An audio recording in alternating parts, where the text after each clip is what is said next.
नमस्कार। पति और पत्नी के बीच में जब भी आपसी मतभेद के कारण रिश्ते बिगड़ जाते हैं तो नौबत विवाह विच्छेद तक आ जाती है। लेकिन विवाह विच्छेद होने के पहले प्रायः यह देखा जाता है कि पत्नी गुस्से में पत्नी द्वारा पति और पति के घर वालों के खिलाफ इतने आपराधिक मुकदमे दर्ज करवा दिए जाते हैं कि आपस में सुलह समझौते की कोई गुंजाइश नहीं बचती है और न चाहते हुए भी विवाह विच्छेद हो जाता है। यह एक अत्यंत गंभीर मुद्दा है कि शादी होने के तुरंत बाद पति और पत्नी के बीच में आपसी मतभेद क्यों होते हैं और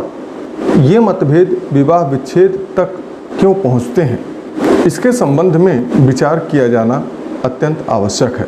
कोई वैवाहिक संबंध जब भी बनता है तो बहुत सोच समझकर दोनों ही पक्ष के लोगों के द्वारा विचार विमर्श करने के बाद ही ऐसे रिश्ते प्रायः बनाए जाते हैं।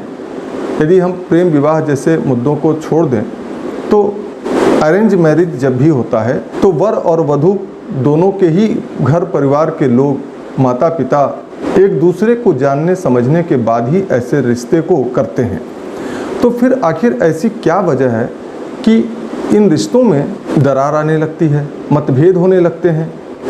तो इसके पीछे कारण तो बहुत सारे हो सकते हैं। जैसे कि इनमें से एक दहेज का मुद्दा, दहेज का मामला प्रमुख रूप से उभर कर सामने आता है कि ऐसे मामलों में कहीं ना कहीं पत्नी के द्वारा दहेज उत्पीड़न का मुकदमा दर्ज करवाया जाता है और इससे यह साबित होता है कि जो कुछ भी हो, शादी के तुरंत बाद अगर ऐसा कोई विवाद वैवाहिक रिश्ते में उत्पन्न होता है तो उसमें कहीं ना कहीं दहेज का मामला जरूर होता है। हालांकि दहेज के अतिरिक्त भी बहुत से ऐसे कारण हो सकते हैं जिनकी वजह से पति और पत्नी के बीच में रिश्ते खराब होते हैं और मामला विवाह विच्छेद की ओर बढ़ता है, जिसमें पत्नी द्वारा आपराधिक मुकदमे पंजीकृत करवाए जाते हैं। चूँकि आज की डेट में हमारे देश में कोई पुरुष आयोग जैसी संस्था नहीं बनी है जिसमें पुरुषों की समस्याओं को सुना जाए, समझा जाए और पुरुषों को भी अपनी बात कहने का अधिकार मिल सके। इसलिए वर्तमान स्थिति यह है कि महिलाओं के पक्ष में बहुत सारे कानून बनाए गए हैं और महिला आयोग का भी गठन किया गया है ताकि महिलाओं की समस्याओं को जल्द से जल्द प्रभावशाली ढंग से निस्तारित किया जा सके। और यह एक हद तक ज़रूरी भी है क्योंकि समाज में महिलाओं की स्थिति को कमज़ोर माना गया है। हालांकि यह दूसरी बात है कि आज की डेट में महिला और पुरुष दोनों को ही बराबरी का अधिकार मिला हुआ है, दोनों को ही बराबरी के अवसर प्राप्त हैं और अब सामाजिक बदलाव होने के कारण पुरुष और महिला के बीच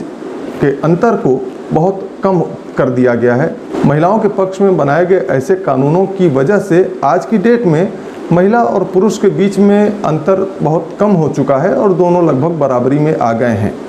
ऐसी स्थिति में आज की डेट में यह बहुत ज़रूरी है कि एक पुरुष आयोग जैसी संस्था भी देश में होनी चाहिए, जिससे कि महिला की तरफ से जो झूठे मुकदमे दबाव में आकर के किए जाते हैं, उन मुकदमों की, उन मामलों की संख्या को कम किया जा सके और जो पुरुष निर्दोष हैं वे अपनी बात को ऐसे आयोग के माध्यम से कह सकें, रख सकें।